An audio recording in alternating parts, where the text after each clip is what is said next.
Hello friends, I am Manisha. Welcome to my channel explore coaching classes.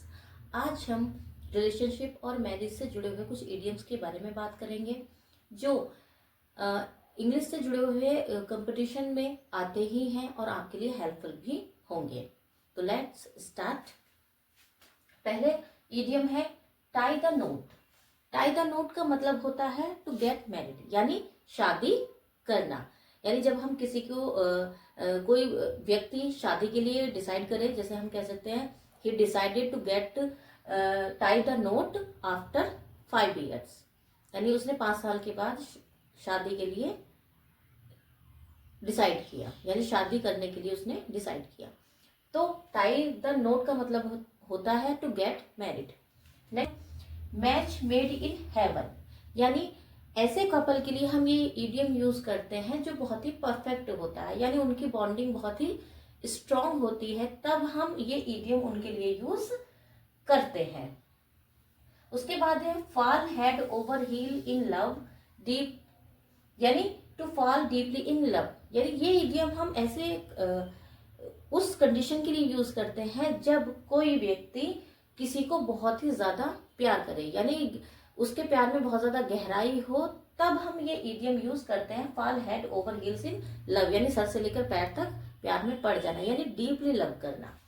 उसके बाद है next idiom है love at first site. ये तो आपने सबने सुना ही होगा, और यानी पहली नजर का प्यार, यानी किसी को हमने पहली नजर में पहली बार देखा और उससे प्यार में पड़ गए, तब जो है इस इडियम का यूज करते हैं लव एट फर्स्ट साइट। कि मूवीज में आपने देखा ही होगा कि हीरो हीरोइन को पहली बार देखता है और उससे प्यार करने लगता है, तो ये तब इडियम यूज किया जाता है जब falling in love the moment you see someone, यानी जब कोई किसी को पहली बार पहले मोमेंट में देखता है और उससे प्यार करना शुरू कर देता है, तब हम ये वाली इडियम यूज करते हैं लव एट फर्स्ट साइट।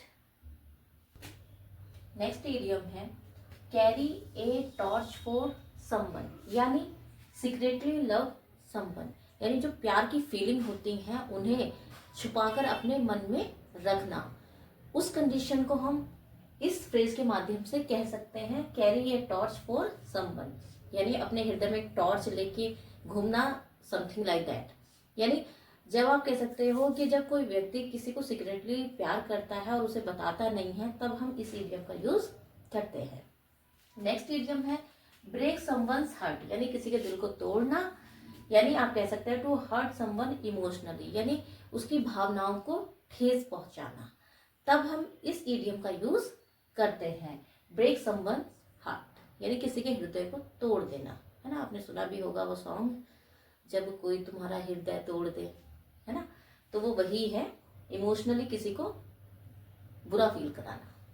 है टू पॉप द क्वेश्चन, यानी टू प्रपोज फॉर मैरिज, यानी शादी के लिए प्रपोज करना।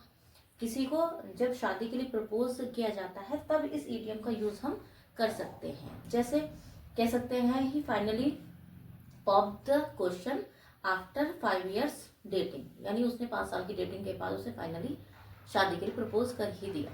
यानी तो अब आप जान रहे होंगे इसका मतलब होता है शादी के लिए प्रस्ताव रखना, ठीक है, एक प्रपोजल रखना। उसके बाद है नेक्स्ट इडियम है गो डच। गो डच का मतलब होता है ईच पर्सन पे फॉर देमसेल्व्स, यानी हर जो दो व्यक्ति हैं अगर वो किसी डेट पे जाते हैं तो वो क्या है अपना अपना बिल पे करते हैं, तब उस कंडीशन को कहते हैं हम इस इडियम के माध्यम से कह सकते हैं गो डच, यानी अब they went on a date and decided to go Dutch, यानी अपने अपने पे करने का, अपने अपने बिल पे करने का उन्होंने प्रस्ताव रखा, यानी दोनों ने अपने अपने बिल पे किए, तब हम इस इडियम का यूज करते हैं गो डच। नेक्स्ट इडियम है sweep someone off their feet, यानी टू इम्प्रेस समवन ग्रेटली, यानी पूरे एफर्ट डाल देना उस व्यक्ति को, मतलब कोई व्यक्ति जब किसी से बहुत ज्यादा इम्प्रेस हो जाता है तब इस इडियम का यूज करते हैं। जैसे his charm sweep someone off their feet to her, यानी उसका जो चार्म था उसने उसे क्या कर दिया, बहुत ज्यादा इम्प्रेस कर दिया, बहुत ही ग्रेटली इम्प्रेस कर दिया, तब हम इस इडियम का यूज करते हैं, sweep someone off their feet. Thank you. आज की क्लास में इतना ही। For more idioms, like, share and subscribe my channel.